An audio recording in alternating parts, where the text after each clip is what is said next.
ఈ లోకంలో మనం రోజూ ఎంతో మందిని చూస్తూ ఉంటాం. ఎవర్ని చూసినా వాళ్ల వేషధారణను బట్టి, వాళ్లు వేసుకున్న బట్టలను బట్టి, వాళ్లు ఎలాంటివారో మనమొక అంచనాకు వచ్చేస్తుంటాం. ముఖ్యంగా రోడ్డు పక్కన లేదా సిగ్నల్స్ దగ్గర అడుక్కునేవారిని చూసినప్పుడు మనకి చాలా జాలివేస్తుంది. పాపం వీరికి తినడానికి తిండి లేదేమో, ఉండటానికి ఇల్లు లేదేమో, చాలా పేదవాళ్లు కదా అని మన దగ్గరున్న చిల్లర డబ్బులను వాళ్లకిస్తుంటాం. కాని కొన్నిసార్లు మన కళ్ళు మనల్ని మోసం చేస్తాయి. మనం ఎవర్నైతే పేదవాళ్లు అని అడుకుంటామో వాళ్లు నిజానికి మనకంటే చాలా ఎక్కువ ఆస్తిపాస్తులు కలిగి ఉండవచ్చు. అలాంటి ఒక వింతైన మరియు ఆశ్చర్యకరమైన వ్యక్తి గురించి ఇప్పుడు మనం క్లియర్గా తెలుసుకుందాం.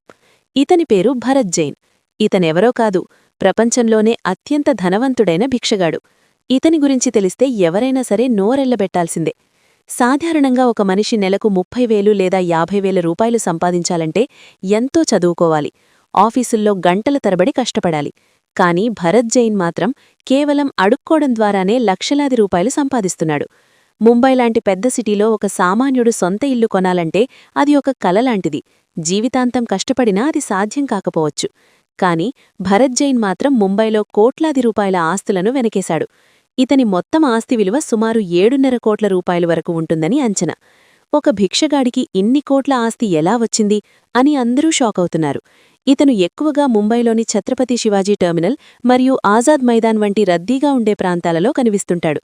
అక్కడ రోజూ లక్షలాది మంది జనం తిరుగుతుంటారు కాబట్టి ఇతనికి సంపాదన కూడా అదే రేంజ్లో ఉంటుంది.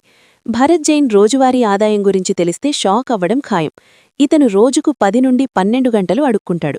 ఇలా చేయడం వల్ల రోజుకు సుమారు 2,000 నుండి 2,500 రూపాయల వరకు వస్తుంది.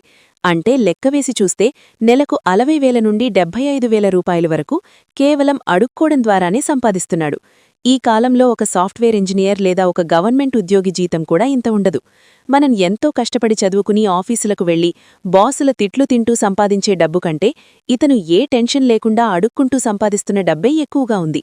ఇది వినడానికి వింతగా ఉన్నా కూడా పచ్చి నిజం.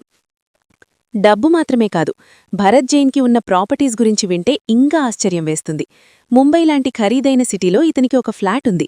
ఆ ఫ్లాట్లో 2 బెడ్రూమ్స్ ఉన్నాయి మరియు దాని విలువ 1,20,00,000 రూపాయల కంటే ఎక్కువే ఉంటుంది. ఇది కాకుండా ముంబై పక్కనే ఉన్న థానే అనే ఏరియాలో ఇతనికి 2 షాపులున్నాయి. ఈ షాపులను ఇతను వేరే వాళ్లకి అద్దెకిచ్చాడు. ఆ షాపుల ద్వారానే ఇతనికి ప్రతి నెల 30,000 రూపాయల రెంట్ వస్తుంది. అంటే అడుక్కోకపోయినా సరే ఇతను హాయిగా ఇంట్లో కూర్చుని తినొచ్చు. కాని భరత్ జైన్ మాత్రం తన వృత్తిని వదలడం లేదు. ఎన్ని కోట్లు ఉన్నా, ఎన్ని ఇళ్లు ఉన్నా సరే రోజూ ఉదయాన్నే పాతబట్టలు వేసుకుని రోడ్డు మీదకు వెళ్లడం ఇతనికి అలవాటుగా మారిపోయింది. భరత్ జైన్ ఫ్యామిలీ విషయానికి వస్తే అతని ఇంట్లో భార్య, 2 కొడుకులు, ఒక తండ్రి మరియు సోదరుడు ఉన్నారు. భరత్ జైన్ చిన్నతనంలో చాలా పేదరికంలో పెరిగాడు. ఇంట్లో పరిస్థితులు బాలేకపోవడం వల్ల అతను స్కూల్కి వెళ్లి చదువుకోలేకపోయాడు. ఆ బాధ ఎలా ఉంటుందో అతనికి తెలుసు కాబట్టే తన పిల్లలను మాత్రం బాగా చదివించాడు. అతని 2 కొడుకులు పెద్ద పెద్ద కాన్వెంట్ స్కూల్స్లో చదువుకుని ప్రయోజకులయ్యారు. ఇప్పుడు అతని ఫ్యామిలీ మెంబర్స్ అందరూ కలిసి ఒక స్టేషనరీ షాపును నడుపుతున్నారు. వాళ్లు చాలా గౌరవప్రదంగా సమాజంలో బతుకుతున్నారు. తమ తండ్రి ఇలా రోడ్ల మీద అడుక్కోవడం వారికి అస్సలు నచ్చదు. చాలాసార్లు అతని భార్య మరియు కొడుకులు భరత్ జైన్తో గొడవపడ్డారు. మాకు కావలసినంత డబ్బుంది, మనకి ఇల్లుంది, షాపులున్నాయి, ఇకను మీ అడుక్కోవడం మానేసి ఇంట్లో విశ్రాంతి తీసుకో అని ఎంతో బ్రతిమిలాడారు. కాని భరత్ జైన్ మాత్రం ఎవరి మాట వినడం లేదు. ఇన్ని సంవత్సరాల నుండి ఇదే పని చేస్తున్నాను కాబట్టి ఇది నాకు ఒక అలవాటైపోయింది అని చెబుతూ ఇది వదలడం తన వల్ల కాదని చెబుతున్నాడు. అందుకే రోజువారీ కార్యక్రమంలాగా ఉదయాన్నే ఇంటి నుండి బయటకు వచ్చి ముంబై వీధుల్లో భిక్షాటన చేస్తున్నాడు. అతని కుటుంబం ఎంత వారించినా అతను మాత్రం మారడం లేదు. ఈ విషయం బయటకు వచ్చినప్పటి నుండి సోషల్ మీడియాలో రకరకాల కామెంట్స్ వస్తున్నాయి. కొంతమంది ఇతన్ని చూసి ఆశ్చర్యపోతుంటే మరికొంతమంది మాత్రం కోపం తెచ్చుకుంటున్నారు. మనం జాలిపడి ఇచ్చే 10 రూపాయలు ఇలాంటి కోటీశ్వరుల జేబుల్లోకి వెళుతున్నాయని, నిజంగా ఆకలితో ఉన్న పేదవాళ్లకు మనం సహాయం చేయడం లేదని చాలామంది అభిప్రాయపడుతున్నారు. ముంబై వంటి నగరాల్లో ఇలాంటి వాళ్లు చాలామంది ఉంటారని, వాళ్లు చూడడానికి పేదవాళ్లలా కనిపించినా లోపల మాత్రం పెద్ద బిజినెస్ మ్యాన్ల కంటే ఎక్కువ ఆస్తులు కలిగి ఉంటారని పోలీసులు కూడా చెబుతున్నారు. నిజానికి భరత్ జైన్ స్టోరీ మనకి ఒక పెద్ద గుణపాఠం నేర్పిస్తుంది. ఎవర్నైనా వాళ్ల బట్టలను చూసి అంచనా వేయడం మానేయాలి. ఒక మనిషి చూడడానికి చాలా దీనంగా ఉన్నాడంటే అతను నిజంగానే పేదవాడు అని అనుకోవడం మన పొరపాటే. భరత్ జైన్ తన జీవితంలో పేదరికం నుండి మొదలై ఉండవచ్చు, కానీ ఇప్పుడు అతను ఒక మల్టీ మిలియనీర్. అతను అడుక్కోవడం ద్వారా సంపాదించిన డబ్బును తెలివిగా ప్రాపర్టీస్ మీద ఇన్వెస్ట్ చేశాడు.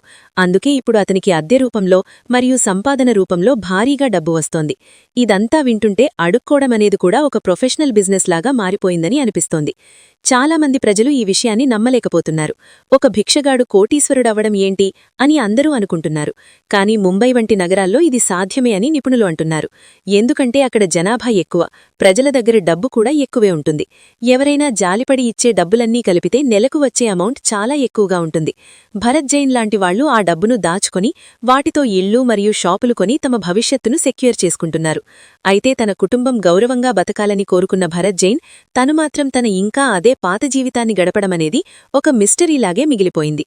చివరగా చెప్పాలంటే భరత్ జైన్ గురించి తెలిసిన తర్వాత ఎవరైనా సరే రోడ్డు మీద అడుక్కునేవారికి డబ్బులిచ్చే ముందు ఒకసారి ఆలోచిస్తారు.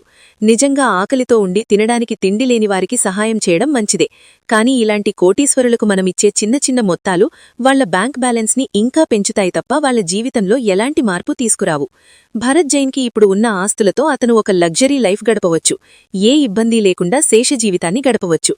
కానీ అతను ఎంచుకున్న దారి మాత్రం అందరినీ ఆశ్చర్యానికి గురిచేస్తోంది. ఈ కథ ద్వారా మనకు తెలిసేదేమిటంటే ప్రపంచంలో వింతలకు మరియు వింత మనుషులకు కొదవలేదు. నేను ఈ విషయాన్ని ఇంకా వివరంగా చెప్పాలంటే భరత్ జైన్ ఒక సాధారణ మనిషి కాదు. అతని దగ్గర ఉన్న మేనేజ్మెంట్ స్కిల్స్ చూస్తే ఎవరైనా ఆశ్చర్యపోవాల్సిందే. ఎక్కడ అడుక్కుంటే ఎక్కువ డబ్బులు వస్తాయి, ఏ సమయంలో జనం ఎక్కువగా ఉంటారు అనేది అతనికి బాగా తెలుసు. అందుకే అతను కరెక్ట్గా ఆ ఏరియాలనే ఎంచుకుంటాడు. ముంబైలో లోకల్ ట్రైన్స్లో ప్రయాణించేవారు మరియు టూరిస్టులు ఇతనికి ప్రధాన ఆదాయ వనరులు.